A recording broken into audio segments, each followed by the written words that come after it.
दिन दीपहर जयपुर सहर जातीय राजपथर 26 रे युवकों को छुरा माड़ करी हत्या घटना सामना को आसिला घटनार सीसीटीवी फुटेज। ए घटना समस्त 5 जन अभियुक्तों को काबू करिछि जयपुर टाउन थाना पुलिस। अभियुक्तों मध्य 2 जन नाबालक अछंती।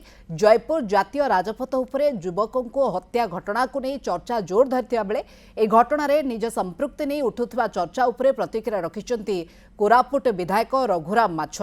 घटना को दुखदायक कहवा सहित विधायक कहते भणजा हेउ कि पुओ जी अपराध करिबो ताको दंड मिलिबा निश्चित। एथिबे विधायक किंबा सरकार को उपरे अपेक्षा न करी आईन तार बाटरे चलिबा उचित बोली कहिसंती। अपराधिक कार्यकलाप समाज पई एक कलंक। ए हत्या घटना को नहीं विधायकंकर संपृक्ति संपर्कित चर्चा मध्यरे तांकर ए प्रतिक्रिया एबे चर्चार प्रसंग पलटिछि। किंतु एपरी घटना हवा कथा नुहे। या कहीं कौन है पुलिस तदंत पर ता निश्चित भाव में जना पड़िबो।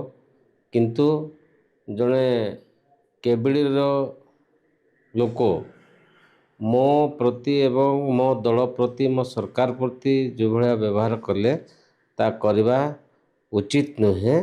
ताको मो खंडन करुच्ची एवं ये जो आम सरकार रे पुलिस विभाग प्रशासन समस्ते तत्परता अच्छी एवं यार सठिक तथ्य निश्चित भाव में पर्दाफाश हम एवं यह जो माने आसामी से माने निश्चित भाव में दंड पाइबे।